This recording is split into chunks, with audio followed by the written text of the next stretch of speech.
Guys మనం చిన్నప్పటి నుంచి లేజీగా ఉన్నాం. మన మైండ్ సెట్ మనల్ని లేజీ చేస్తుంది. ఏదైనా ఒక పని స్టార్ట్ చేయాలంటే చేయలేం. అరే యార్ ఇప్పుడెందుకు? ఇప్పుడంత అర్జెంట్ ఏముంది? ఇప్పుడు నేను చేయలేను. ఇలాంటి మైండ్ సెట్ ఉంటే గైస్ నిజం చెప్తున్నా ఇలాంటి మైండ్ సెట్ తోటి మనం సక్సెస్ అవ్వలేం. మీరు ఈ వీడియో చూసిన తర్వాత నేను చెప్పే 5 టిప్స్ ఫాలో అవ్వండి. తర్వాత మీ మైండ్ సెట్ ఇంతకు ముందు కన్నా చాలా బెటర్ అవుతుంది. గైస్ ఈ వీడియో ఎవరి కోసం అంటే ఎవరైతే తన లైఫ్‌ని సీరియస్‌గా తీసుకోవాలనుకుంటున్నారో వాళ్ళ కోసం. ఎవరైతే వాళ్ళ బద్ధకాన్ని వదిలేయాలనుకుంటున్నారో వాళ్ళ కోసం. అండ్ గైస్ ఎవరైనా టైం పాస్ కోసం ఈ వీడియో చూస్తుంటే please skip the video. And without any delay let's get into the step number 1. Break down tasks into smaller steps. Guys మీ ముందు ఒక టాస్క్ ఉంది. దాన్ని మీరు అంతా ఒకటేసారి చేసేస్తారా? అలా థింక్ చేస్తారా?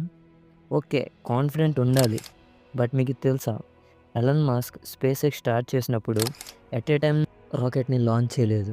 దానికి బదులుగా ఆయన చేయాల్సిన స్టెప్స్ని 1 బై 1 డివైడ్ చేసుకొని స్మాల్ స్టెప్స్ని ఓవర్కమ్ చేస్తూ ఈరోజు ఎంత స్థాయికి ఎదిగాడు. గైస్ నేను కూడా అదే చెప్తా. మీకు ఇచ్చిన వర్క్ని డివైడ్ చేసుకోండి. డివైడ్ చేసుకున్న వాటిని 1 బై 1 బ్రేక్ డౌన్ చేయండి. అంతే కదా గైస్. మౌంటైన్ని మనం ఒక్క జంపులో ఎక్కలేం. స్టెప్ బై స్టెప్ వేసుకుంటూ మౌంటైన్ మనం ఎక్కగలం, కానీ ఎట్ ఏ టైం ఒకే జంప్లో ఎక్కలేం. అలాగే మన లైఫ్లో ఉన్న ప్రాబ్లమ్స్ని కూడా మనం స్టెప్ బై స్టెప్ సాల్వ్ చేసుకుంటూ వెళ్ళాలి guys. Step number 2, use 5 minutes rule. JK Rowling, the author of Harry Potter. Guys